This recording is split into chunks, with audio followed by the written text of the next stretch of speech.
What's happening, troops? Welcome back to another video on the SharpDiv YouTube channel, and today we are going to be starting up a new little thing that I want to do on the channel, which is after every SPFL weekend we get on here on the camera and speak about what's happened, what's went down in the world of football in Scotland. Firstly, before we move on, if you could like the video, it would really help us out a lot. And also, there was a winner in the competition that we're going to be running every single week before the matches, and that was a guy that went with the name William 1872-1972, I believe, and he has won a £10 PlayStation Network voucher. I have sent him over his code, he's redeemed it, he's a happy guy, so top notch. I would like to obviously give back to the people that spend their time watching my videos. That's what I'm all about. I think that that's excellent sort of interaction between me behind the camera and you behind the screen. I think that that's a great way that we can do it. So aye, that's going to be a competition that runs every single week as well, so make sure you guys are getting involved in next week's show. The first match that I'm going to speak about is Rangers versus Hamilton, and I was actually at the game, never made a vlog.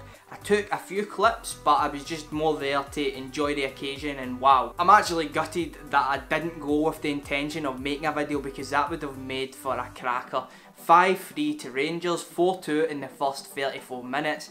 Morelos got himself in the score sheet, Windass got himself a hat-trick, fair play to you, and also Murphy got his first league goal for the club. Hamilton showed resilience. They showed that they weren't going to be there to lie down by scoring 3 goals. Yes, Rangers were very slack defensively, but especially the second goal, Templeton's goal, I thought he took that really well. Probably had too much time, but I just thought that that was some finish from Templeton, so credit to him. He's actually been a player that has bounced back dramatically. We've seen players that came to Rangers when we were in the 3rd division, stole a wage in a sense. They weren't fit, they didn't have the ability. A lot of those players like Ian Black and plenty of others have actually never been able to bounce back from that, but he's been a player that's been able to go back to the SPFL, and he's punished us twice now. Punished us at Ibrox and he's now punished us there, but luckily this time we were able to just keep scoring.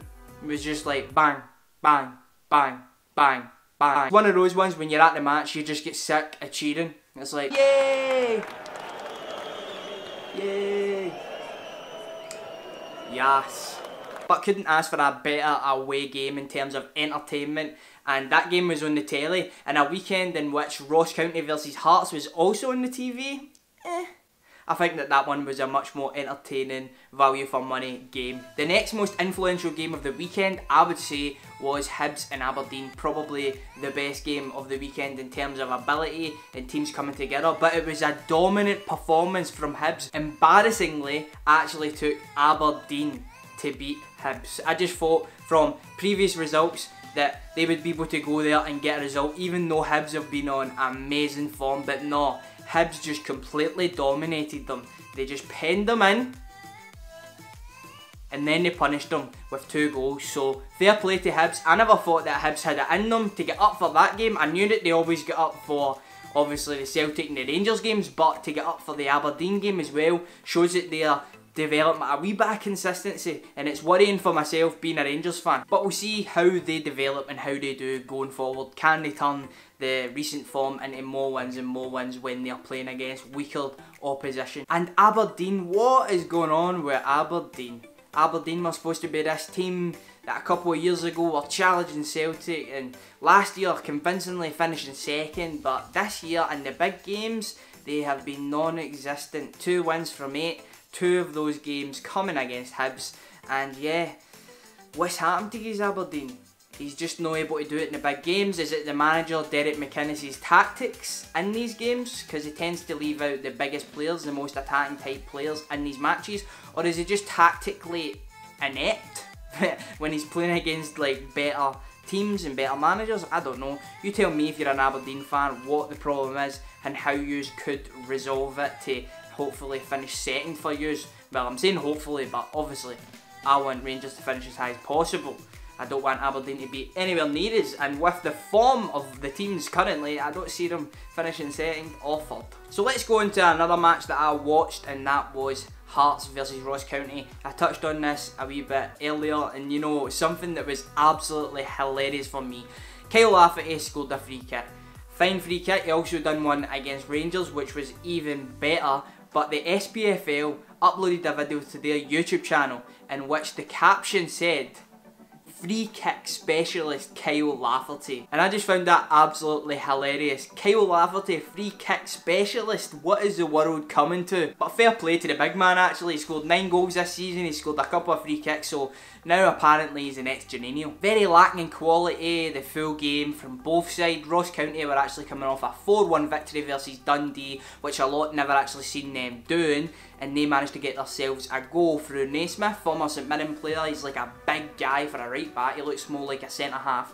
He went bombing up the right hand side and slotted it away. And Ross County were actually unlucky not to get the victory versus Hearts. I feel as though they deserved the victory based on the last 15 minutes. They were pushing for it. They were unlucky not to get a goal. It was deemed offside. The ball actually crossed the line, but because a Ross County player actually made an attempt for it, he was impeding Kyle Lafferty from clearing the ball, so the goal wasn't given, and I think that was actually the right decision, but it's very dubious. So if you're a Ross County or a Hearts fan, you let me know in the comment sections what you think that decision should have been. Was it the right decision or was it the wrong decision? The Ross County deserved the 3 points. Alright, now we're going to speak about Celtic versus St Johnstone. There's not a lot that we can say here. All that we can really say is that Brendan Rodgers played a very weakened team. I know a lot of Celtic fans have actually said to me that they feel as though the team should have been able to get the victory, but ultimately when you put that many players that haven't been playing and that many players that haven't even been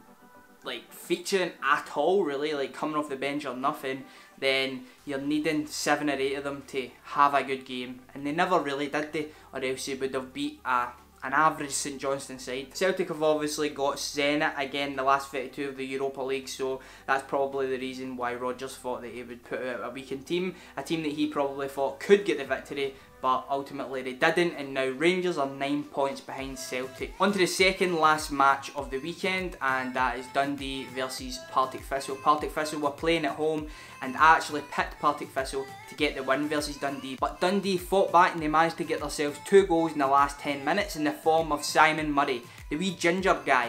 Bates, oh Bates. And when they're 1-0 up at home with 10 minutes to go, it's not every team that can go there and manage to get themselves a win. So credit to Dundee. Partick Thistle fans, what happened? What went wrong?